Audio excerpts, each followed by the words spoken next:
For the very first time, armed members of Palestinian factional groups are attending training camps run by the Red Cross to learn about international humanitarian law and first aid. Now, Jazeera's Nour was given exclusive access to one of the sessions where she came face to face with those responsible for recent sieges in the territory.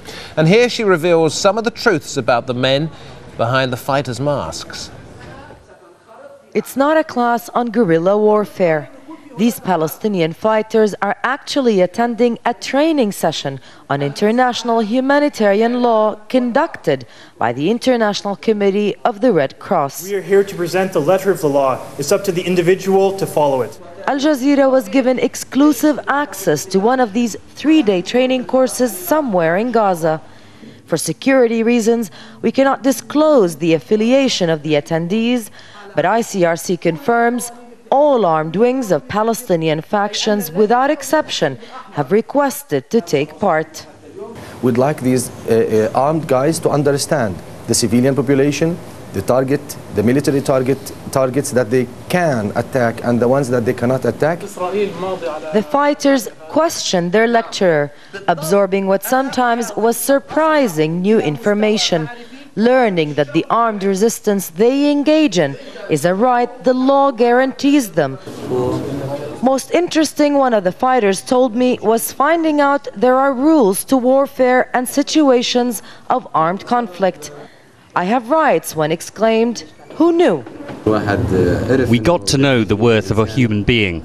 The International Red Cross informed us of many things, but mainly that all persons have a worth in the law.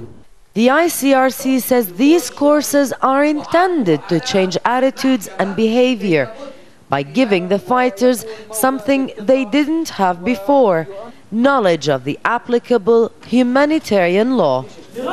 The last day of training is reserved for life-saving first aid training. These men are often targeted by Israel.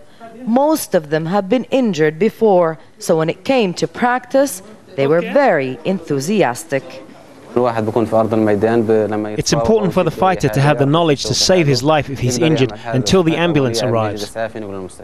There are no false expectations here. These men are committed fighters against the Israeli occupation, hardened by their experience and cynical of international intentions. One of them grinned when I asked him if he knew Israeli soldiers received the same training, asking me, why then is this army allowed to attack our civilians while crying crime when we attack his? Nour, Odeh, Al Jazeera, Gaza.